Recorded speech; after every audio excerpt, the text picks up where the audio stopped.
Hey, we are continuing our legacy series. This is my wife, Jamie, if you haven't met yet. And we're going to continue today, and we're going to talk not just about legacy, but about a specific area of legacy that honestly, it's difficult at times to talk about because all of us have gone through different seasons in this specific area, and that's in the area of relationships and marriage. And our text has been in 2 Timothy chapter 1. Paul writes to Timothy in verse 5, and he says, I'm reminded, Timothy, of your sincere faith, a faith that dwelt first in your grandmother Lois and your mother Eunice. It's one of my favorite names. It's a joke. Hopefully there's no Eunices here. If there is, then just forget that. Okay, I love that name. Eunice, and now I'm sure dwells in you as well. This scripture is talking about a generational faith. Right. You're going to leave you're going to leave a legacy no matter what. Mm-hmm. You get to decide if it's a godly legacy. Yep. So we talked about last week about we get to decide what kind of legacy we leave. Mm-hmm. And today we want to lean in to specifically the area of marriage and relationships. Now, everybody's in a different season here. We have people that have never been married and you're looking forward to being married. And we got people that used to be married, and we people that went through divorces, or people that are just recently married, people that have been married a really long time. Okay, all of the different scenarios. I believe what we're going to talk about today will speak to everybody in some type of season. Right, yeah. And so wherever you find yourself, maybe you're heartbroken, you're here today. Let these words speak to you and give you hope for the future. Maybe you're a young adult and you're excited about getting married. Let these words give you hope and a vision for where God's taking you and where God is going to lead you. Yeah. I just want to put it out there that no marriage is easy. And if you think you're in an easy marriage, someone's lying. Someone's not being honest. The enemy is after our marriages. And that's why, if you've been to this church more than like 3 weeks in a row, that we're gonna come after the things the enemy targets. Because the greatest blessing and the greatest legacy comes from the things the enemy comes at us over. And so we really want to prioritize this subject today. We know it can be heavy. We know it can be intense. You're in a safe place. We are going to share our own stories. And so like Dee said, wherever you are in life, like buckle up. It's going to be a great day. And we are going to walk out of here with a lot of hope. I really do believe. Matthew 7 is our text today. Matthew 7, 24 through 27. Jesus is talking and he says, therefore, everyone who hears these words of mine and puts them into practice is like, I love hearing words. I don't like putting them into practice. Like, that's not my specialty. I can hear all the words all day long, but here he's saying, whoever hears these words of mine and puts them into practice is like a wise man who built his house on a rock. Now, this is interesting that the picture Jesus uses here is a home. It's a house. What happens in a home and a house? Marriage, family, legacy is created or legacy is destroyed. All sorts of things happen in our homes. The enemy wants us to win in every area except the home. He would love for you to be a millionaire and hate your wife. He'd love for you to have a vacation home and for your kids to not like you. He's after our legacy, and that's why we're prioritizing this. And he's saying, if you listen to these words and put them into practice, you're like a wise man or woman who built his house on the rock. The rain came down. We've had rain. The streams rose. The winds blew. Most likely, if anybody here has been married more than a month, you've had rains come, streams rise, and winds blow and beat against that house. Yet it did not fall. Because it has its foundation on the rock. Because it has its foundation on the rock. But everyone who hears these words of mine and does not put them into practice is like a foolish man who built his house on sand. The rain came down, the streams rose, the winds blew and beat against that house, and it fell with a great crash. And we have so many marriages, even within these walls, crashing out because of the storms of life.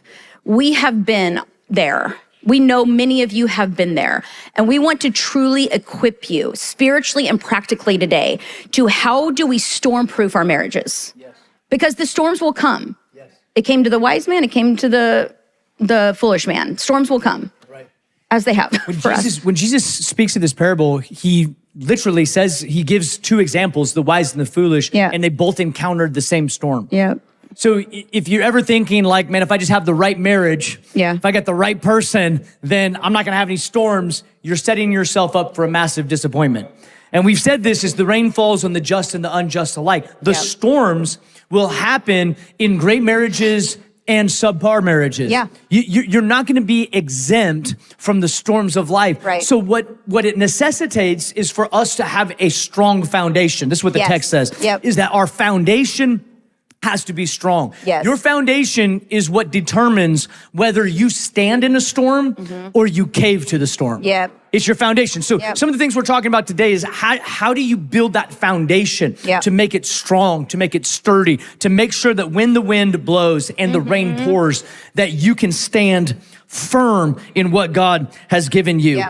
It was years ago when they built the Allen Eagle Stadium over here, $60 million stadium. And talk about that building project, $60 million. Whew. And they're building that, and they found, right before they were about to open it, they found there's be some cracks or some compromise in the foundation. Some of you remember this. It wasn't like they had to change out a light pole or change out some turf. They had to go back to the foundation. And it cost all kinds of money, cost them all kinds of time. Why? Because there was a compromise to the thing that was most important to the stadium. It was the foundation. The most important thing about your life is what you build your life on. The most important, it is not all the thrills and the frills, it is what you are built on. Have you built your foundation on the rock? Today we want to speak about every different relationship, season of relationship. We want to focus, honestly, on the foundation. Because we were going through all of this content and we were like, man, we could talk for hours of all of these things to look for and watch out for. But I want to just like, for everybody's season, we want to just kind of shake it down to these are the main things for you to get started in building your foundation. Whether you're a young adult, whether you're single, whether you're married, whether you've been married for a long time, these key things will help you build a foundation that will last through the storm. I think it's important as we get started that we know this: marriage was not man's idea, it was God's idea. Marriage originated in the heart of God. It was designed by God. This wasn't like designed by the church, by politicians, the government. It was designed by God. Pre-fall. Pre-fall. Because even when God created, most of us know Genesis 1, God did this and it was good. God did this and it was good. God did this and it was good. And then God created man and it was not good. And I find that so interesting that the first thing that wasn't good was a man alone. And I like to say, ladies, you know where I'm going with this, we are the answer to the world's first problem. No, it's biblical. It's biblical. Everything was good until a man was alone. And God said, oh, that's not good. We are designed for partnership. We are designed to tackle life together. We are designed to do this together. Of course, it's going to be hard. Of course, there's going to be targets, because the first thing affected by the fall was Adam and Eve's relationship. When the fall happened, the first thing was that they broke apart. Their intimacy broke apart. Who originated the fall? I just was contemplating this. No, you kind of got... Women solved the problem and then women caused the problem. But we fell under Adam according to Romans 5, so... Okay. Never argue with a theologian. Oh, man. That's good. Thank you. Yeah, Adam did blame God. Yes. He said, the woman you gave me made me do it. So blame games. I'm sorry. Watch last Sunday and you'll hear about the blame game. Adam was a specialist at it. But as the fall happened and as their relationship broke apart, the humanity is the same. We wear different clothes, we drive cars, we have electricity, and our souls are the same. Right. The same thing that the fall broke in their world is the same thing it is continuing to try to break now, which is our marriages, which is our community. Dan Allender said this, and I love it. He said, marriage isn't a safe harbor from the fall. We all want marriage to fix everything. Yeah, so true. And before we get married, we really think it will. We think marriage, after we get married, we won't have any purity problems. We won't have any insecurity. Everything is going to be fixed once a fleshly person puts a ring on this left hand. Right. We think it's going to fix it, and we idolize it, and we put it on this pedestal where there is a place, a beautiful place that God has made it to be, but a lot of us have made it everything or an idol, and this guy here is saying, Dan, marriage isn't a safe harbor from it. It isn't a safe harbor from the fall. The deepest struggles of life will occur in the most primary relationship affected by the fall, which is marriage. Yeah, so true. So true. In Mark chapter 10, this is the account of creation. It says, but at the beginning of creation, God made them male and female. Now, I know you heard us say this and you know this, but I want you to see it in the scripture, okay? In the New Testament as it connects with the Old Testament in Genesis. But at the beginning of creation, God made them, God created us male and female. For this reason, a man will leave his father and mother and be united to his wife, and the two will become one flesh. This is marriage.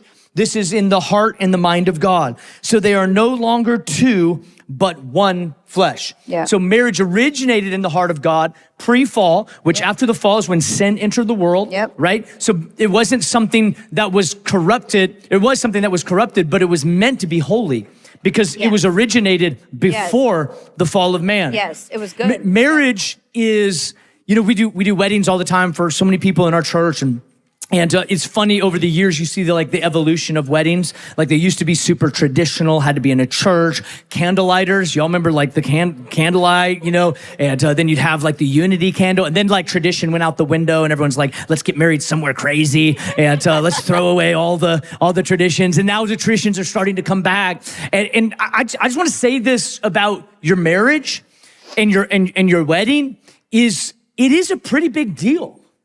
That we are actually saying, I'll just say it slowly to see if it resonates with you like it resonates with me. We're giving vows. Does anybody know what a vow is? Like we're giving vows. Mm-hmm. I think a lot of us said I do, but we meant I might. Yeah, for sure. I mean, think about, now we've got young people that are like, I want to write my own vows. And I'm like, all right, you know, and they're up there between God, witnesses, standing to one another, and they're like, I will make you breakfast every single morning. I will have makeup on by 7 a.m. I will never be in a bad mood. And I'm like, God, plug your ears. Don't hear this woman. She's going to break this thing tomorrow. These are not like fantasies of what we hope to be. Right. These are saying, I'm going to stand by you, and I'm going to give a covenant to you. A contract is trying to protect you against when someone else needs out of the deal. A covenant is what you bring to the table to keep you a part of the deal. A covenant usually represented sacrifice on behalf of people. And that's why, you know why there's maid of honors and a best man is because there has to be a witness to the covenant given. It wasn't like, I want my best friend to be at my wedding.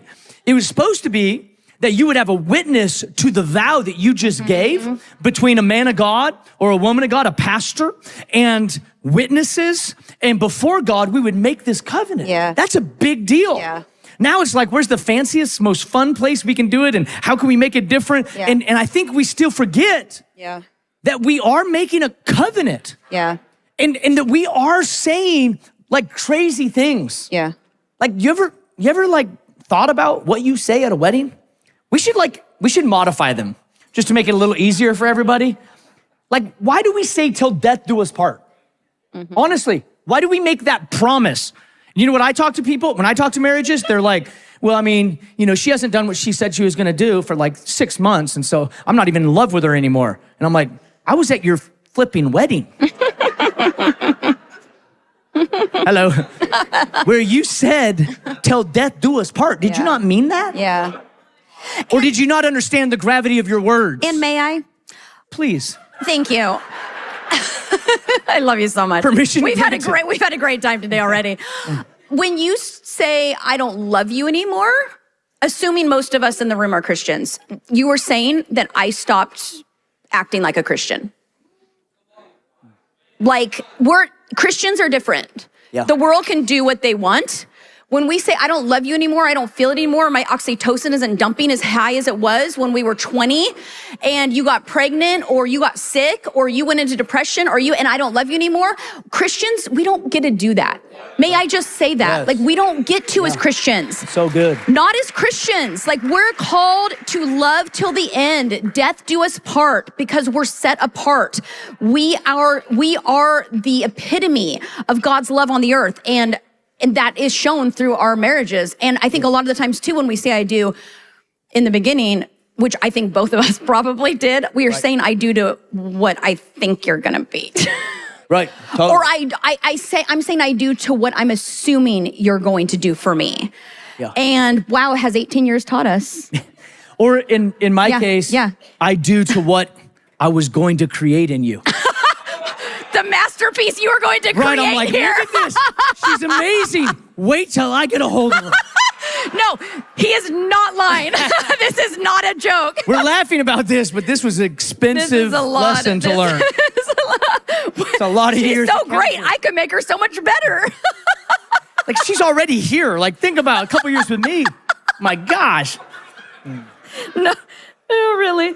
I think the problem for many of us is we have confusion really on what love is. Yeah, we do. Because I think for most of us, we didn't really actually fall into love. Right. We fell into attraction. Yep. Because attraction is the thing you feel. Right. Attraction's for you. Love's not really for you. Right. If I love Jamie, that doesn't make me feel some way. Yes. That makes her feel some way. But when I'm attracted to her, that makes me feel some way. Yeah. So when people come and say, Pastor, I don't know what to do. I just don't love her anymore. I'm like, did you ever love her? Because the reason you're not loving her is just because this happened or this happened, and the situation now has changed the way you felt. So now there's no love. Love is a choice. It's a consistent choice, it's a daily choice, and it's a sacrifice. Yes. And the most successful marriages happen between two people that are completely given to actually love each other. Now, I know in a room this size, people watching online, there's all kinds of different scenarios. So we're not pretending to try to speak to every scenario. And we know there's people that are in really heartbreaking situations and heartbreaking relationships. There's people that are praying for their spouse to get saved. They're in the midst of a really discouraging relationship or a marriage. So I understand all of those things. So I don't want you to think when we're talking about these things and even laughing at some of these things that we don't understand that there's pain in the room, that there's people that are walking through difficulties or have gone through great heartbreak and difficulties. But I do want to try to establish a picture of what healthy relationships look like. And healthy relationships are not perfect. Yeah. Jamie and I fight. Yep. We fight fair, but we fight. Yeah, we fight fair. We don't yell at each other. We don't scream at each other. We don't swear at each other. We don't call each other's names. We don't disparage one another, but we disagree. Yep. And she hurts my feelings. Ditto. Thank you for owning that. I took it at first. I was going to see if you took it. We heard each other. Absolutely. So we're not perfect in this, but I think we have a picture of where we want to be. And this is what I want to say is that you have to build your home, your marriage, with a goal in mind. What are we building towards? And I think when you're young, you're building towards your wedding day or your honeymoon. And then you don't think about anything past that. At least I didn't.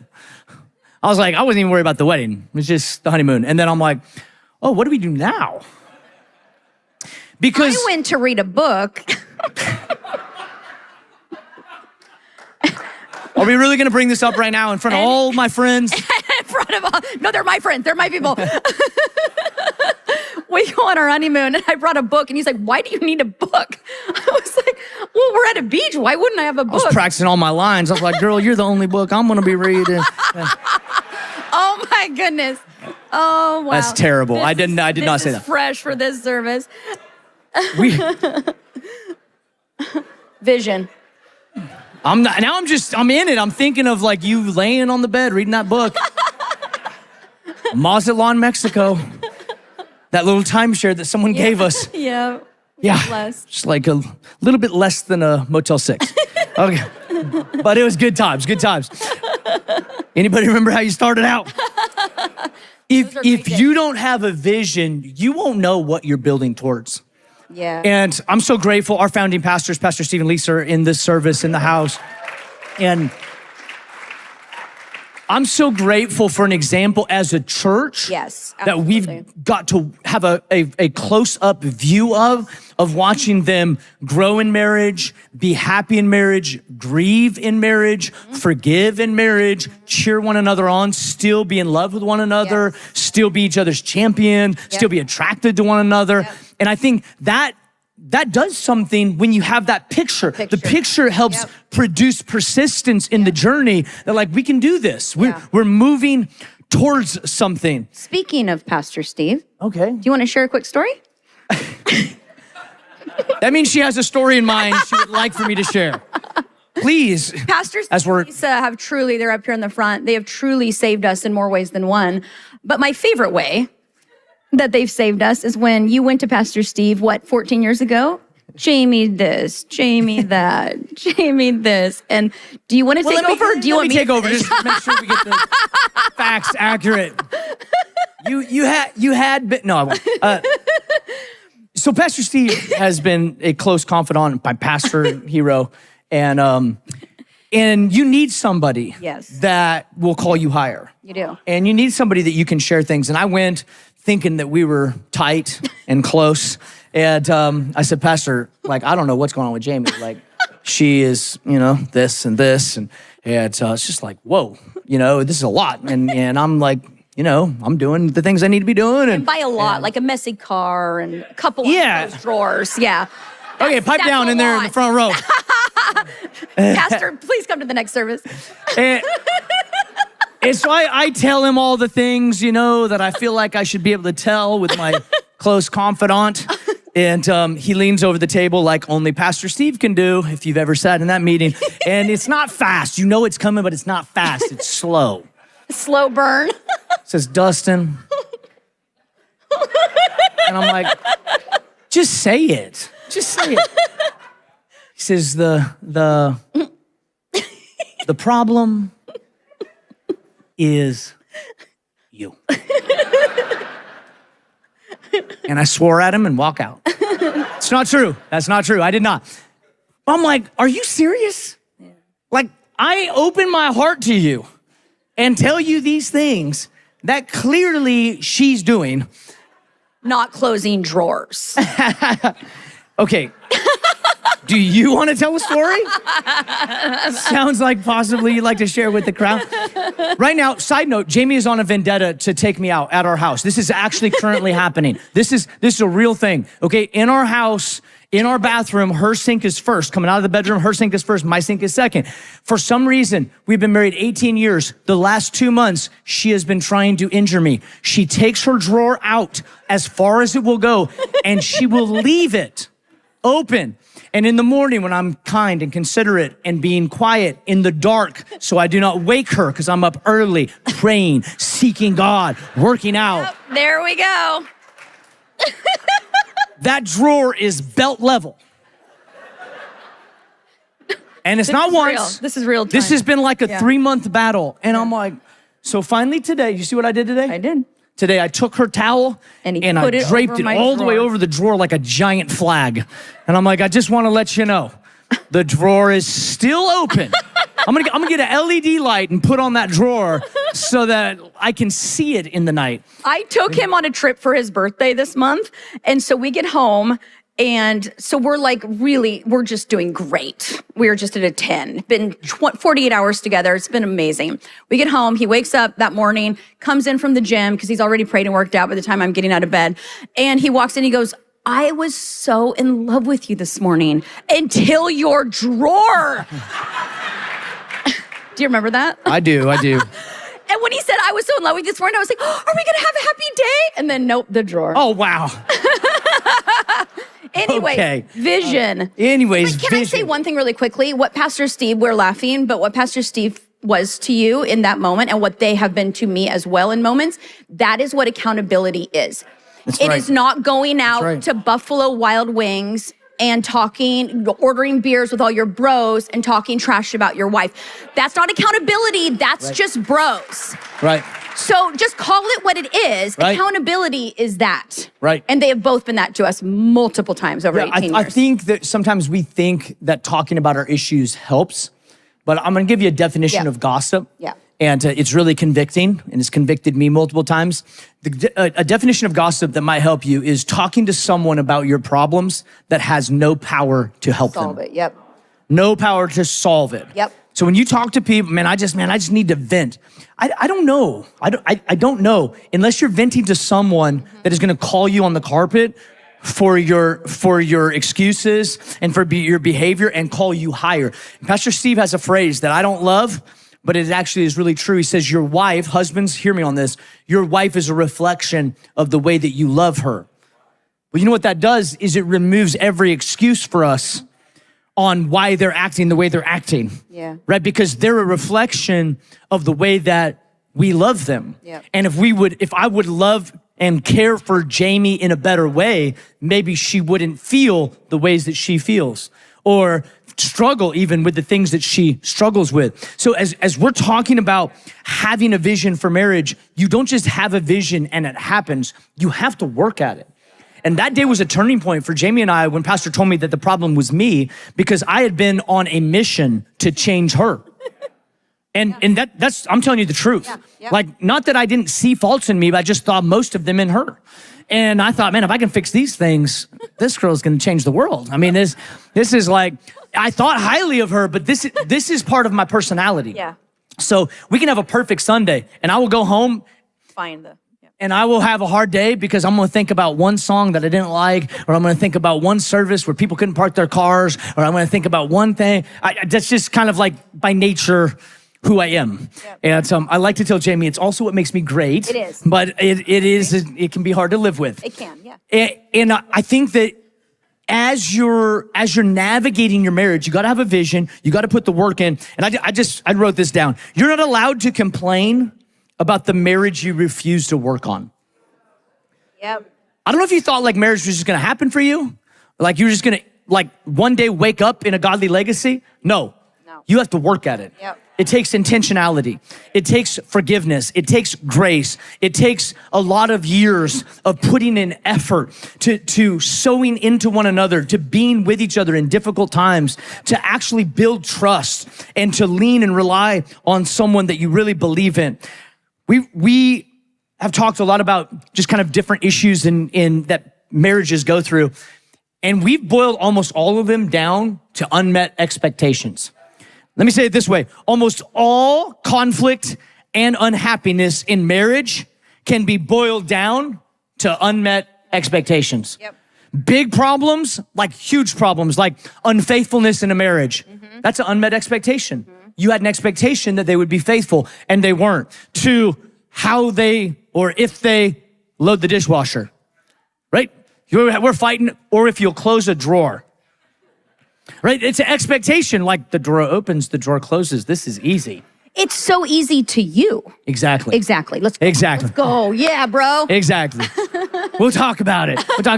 Everything's boiled down to unmet expectations. Yeah. And culture puts some type of expectation on what your marriage is going to be. Yep. Sometimes your friends put an expectation on what do you ever notice this? Is that people that are unhappy in marriages or have left their marriages have the most to say about you in your marriage? I think that's interesting.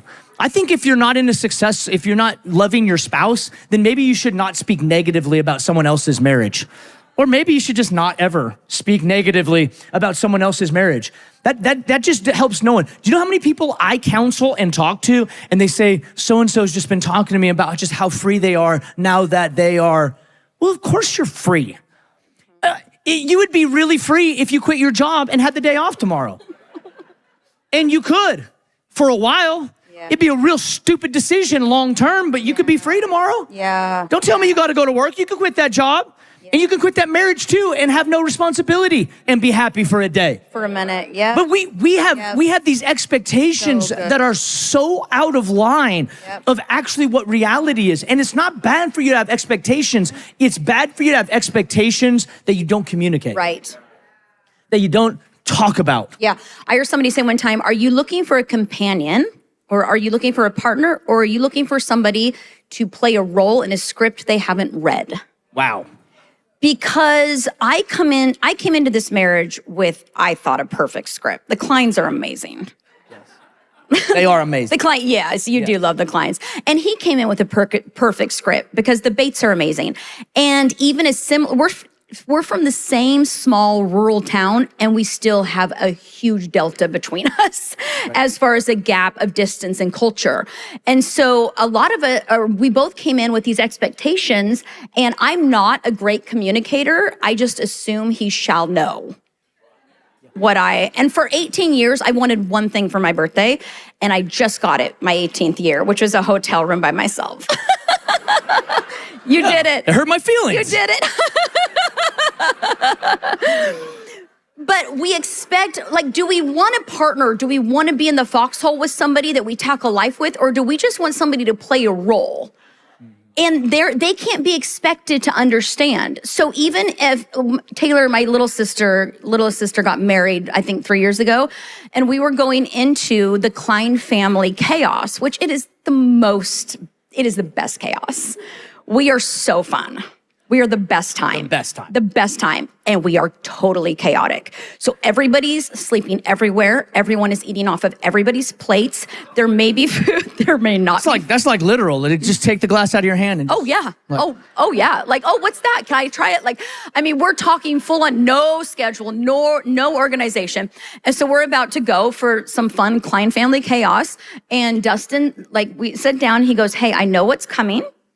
I know we may not have a room. We may not have a bed.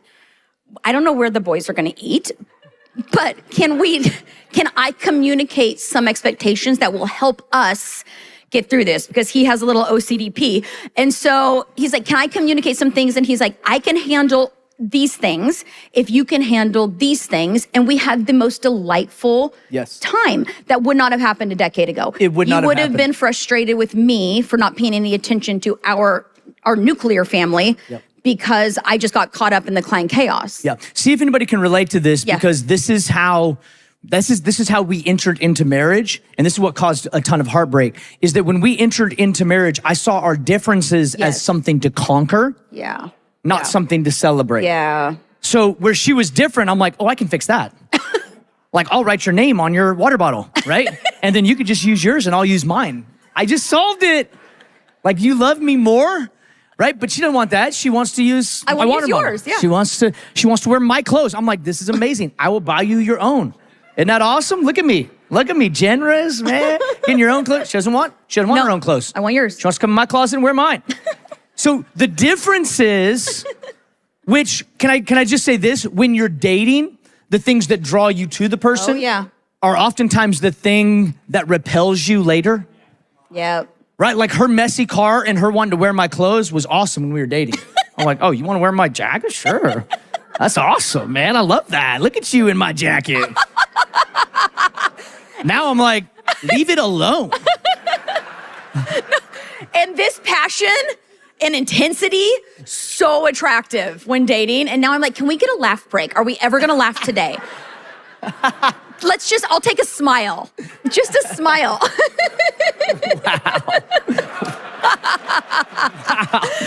One day of happiness. One day of happiness. All I'm asking. That's all I ask. You poor thing. So we celebrated, but we thought those were adorable before we're in the foxhole together and getting through life, and hell and high water are coming, and the rain is pouring, and the streams are rising, and it's like, oh, all of a sudden, I don't like this anymore. And if you don't have your foundation, this goes back to the beginning. If we don't have our foundation right, things that are small to us can become large to us. And the things that divide us it doesn't take a big crack to break a foundation. No. It takes a small crack. And a small crack becomes the large crack. And I've learned this over the years, is that the more I celebrate the differences, the stronger we are together.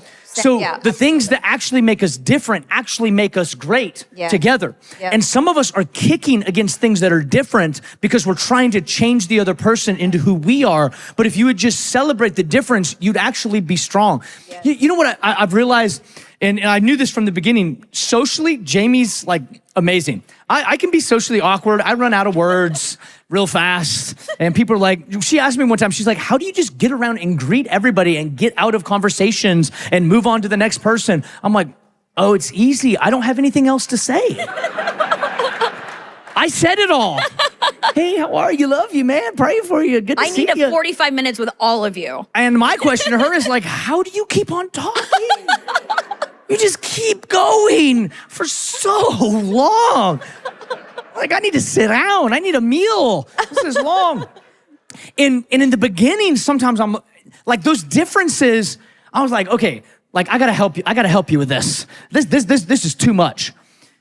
Now I realize, well, I'll tell you this. Just the other day, I was at Lifetime, and I was working out. And if anybody follows the WNBA, there's a few of us in here that maybe follow. But Paige just was a first-round draft pick to the Dallas Wings. That's our WNBA team, just if you didn't know, here in Dallas. And so I'm on the treadmill, and Paige gets on the treadmill next to me. She's like a head taller than me.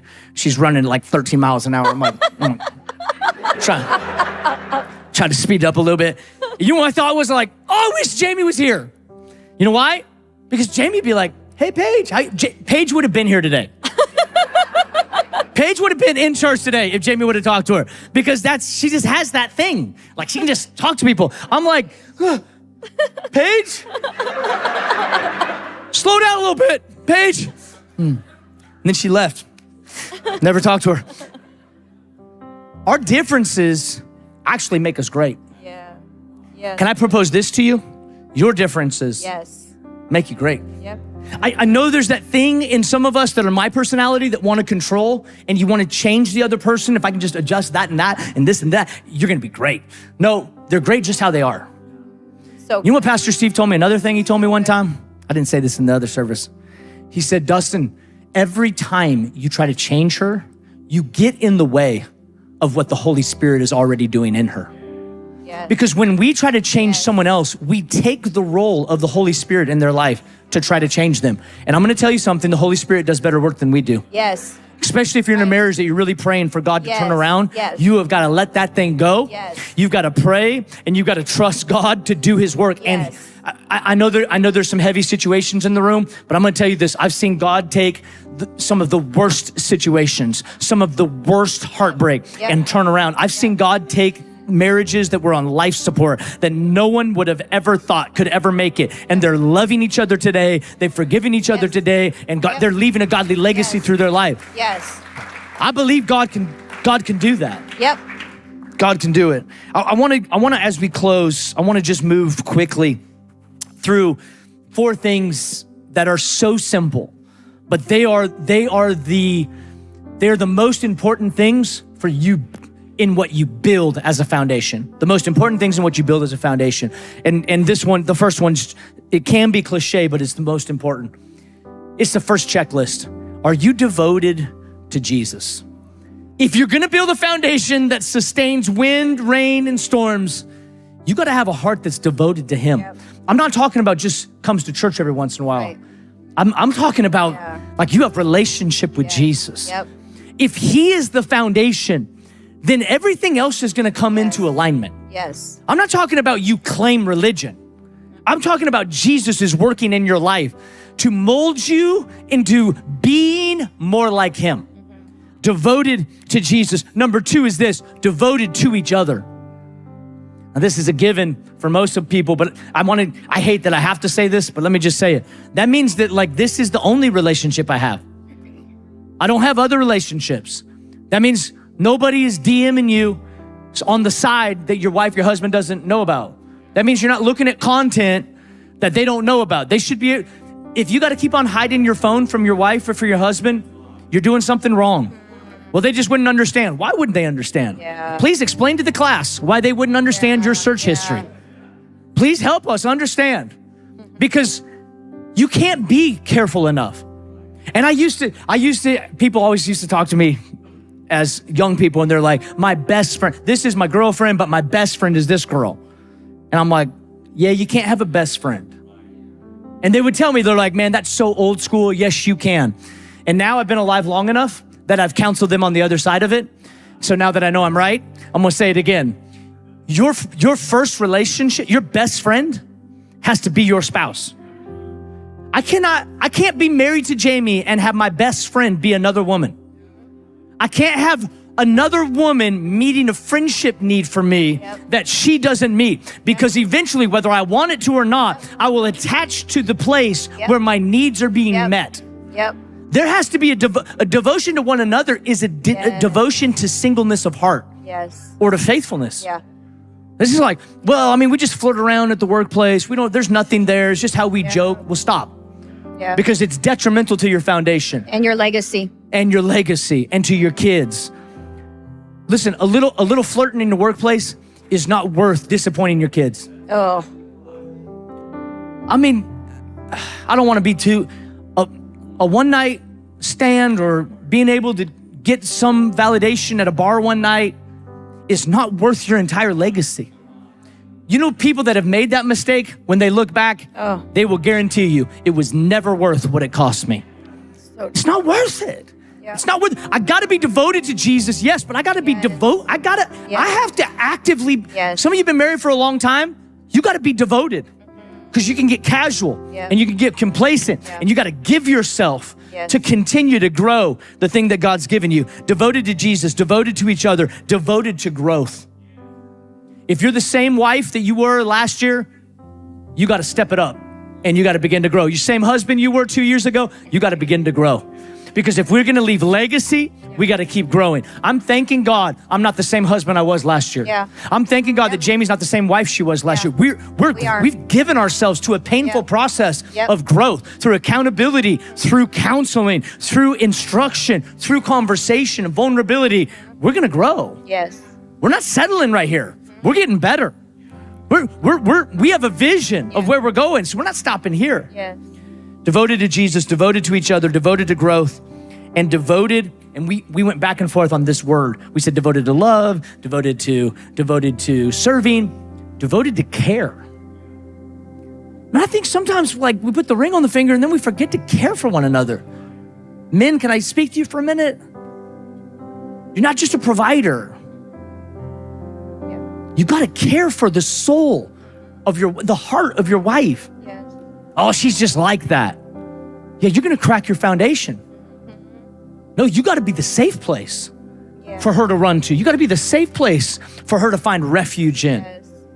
You can't afford to not tend the garden that God's given you, to care for it, to watch over it. Men and women, we gotta care.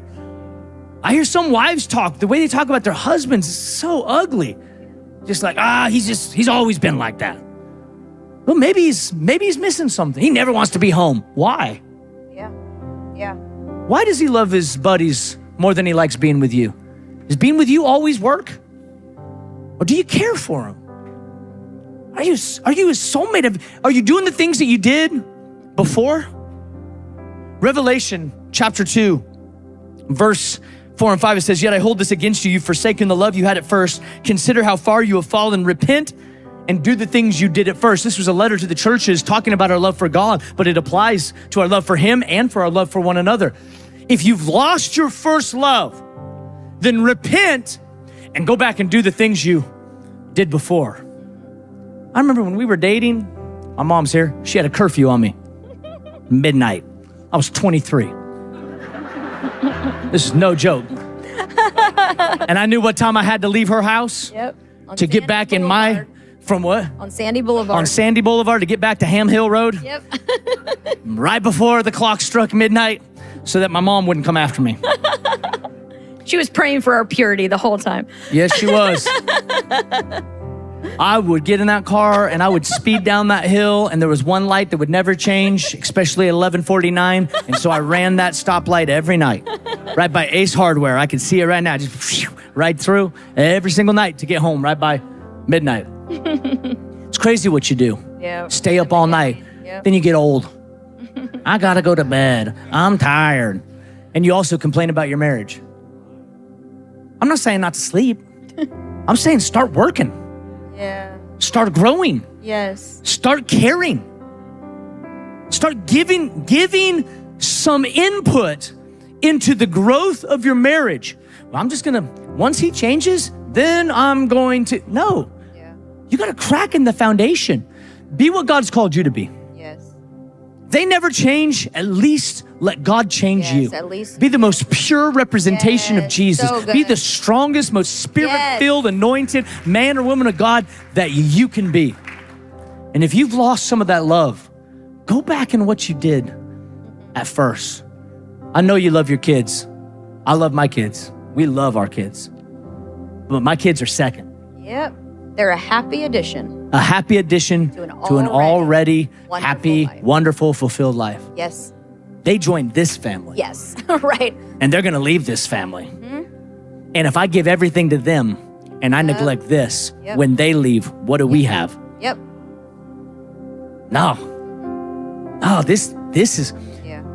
I'll tell you a story, we gotta close, about care. It's hard to even talk about just because it's recent, but this is what, I think I have a clearer picture. I talked about a new metric of success.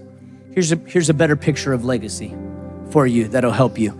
Because when I was getting married, I was like honestly trying to find the most anointed, most attractive thing around, right? That's pretty much my two qualifications. Super hot, and she had to love Jesus. I'm like, that's, looking back, I'm like, man, I probably should have thought about a couple more things than that. But at that point, thank you for the grace of God. But when we went through everything with my dad for months, then my dad passed. Jamie's been my rock. Talk about care. Like, you don't even know what our family's gone through. And to be a spouse in that situation. And she's sad too, but it's different. So it'd be easy to be like, man, how long is this gonna go? Another night, all the things. I didn't leave the hospital for 11 days. I ain't leaving. And she cared, loved. I started to think, like, when we're building godly legacy, we never think about the things that matter. Right. Yep. I not once, not one time when we dated, not one time on our wedding day, at our marriage, at our wedding ceremony, not one time did I think, like, is she gonna be there in the hard times? Oh, wow. Yeah. I was thinking about, like, where we're going for the honeymoon, which she brought a book to. You never think about who's got the character to actually stand by me, who's sensitive to the Holy Spirit, to allow their heart to change, be molded by God, who's in community, and who's gonna raise my kids, who's gonna help me parent these little world changers, because legacy takes a team, it takes a village. And I realize at 18 years in, I'm like, whoa, I've got a new level of respect, because we just went through a storm and our foundation stood strong. Yeah, it did. Because she cared. I want you to have legacy. Yes. I want you to have generations of legacy. Some of you, like, you can't even picture it today. I'm talking about you can't even picture it with where you are, and that's okay. It's okay. There's times I couldn't picture it. Yeah. Honestly. Yeah. There's times that I couldn't see. But I want you to know God sees it for you. Yes. He's got great legacy. I feel this in my spirit. God has great legacy for you. Yes. We're laughing, but I know there's pain in the room. We're being silly and talking about all our little weird things, but I know there's heavy things. And I want you to know this, that God sees you and he loves you. Some of you young people in the room, there's something God has for you. Yes. That's gonna break the curse of your family. That every marriage in your family tree has always ended in divorce, and you're gonna be the first one that's gonna last. You're a curse breaker. Yes. I believe it. I can feel that. Somebody who you've gone through a divorce and you think you'll never find love again, that you'll never recover from what you've lost, what you've left, and how you've been hurt. And I'm gonna tell you this, God sees you. And God is not one bit thrown off by what you've gone through. Yes. And does not judge you, does not shame you. He loves you. I'm gonna tell you this, if you put Jesus back on the throne of your heart again, he'll start leaving a legacy through you. Yes. Amen. To leave a legacy, you don't just go find a wife or go find a husband. To leave a legacy, you make Jesus first. Yes. You build this life on the rock. Yes. We've gone through some storms, Yep. health things, heartbreaks, betrayal. You know what? The only reason we're still standing is not because we're great. Yeah, no. Yeah. It's because the foundation Yes. is strong. Yep. You might say, well, I'm not really a great husband. Honestly, I don't think I'm a great husband. I think I'm a good man. I think I'm really submitted to the Lord and submitted to the growth process. I don't know if I'm a great husband yet. I'm working on it. But I know that if I keep on this trajectory, I'm gonna be a great husband because God's working on me. And I want you to know this, God wants to work on you. Yes. But he doesn't work on lives that he does not have control over. So true. There's a surrender aspect Yes. to this legacy thing. Yep. And it's God, I give it all to you.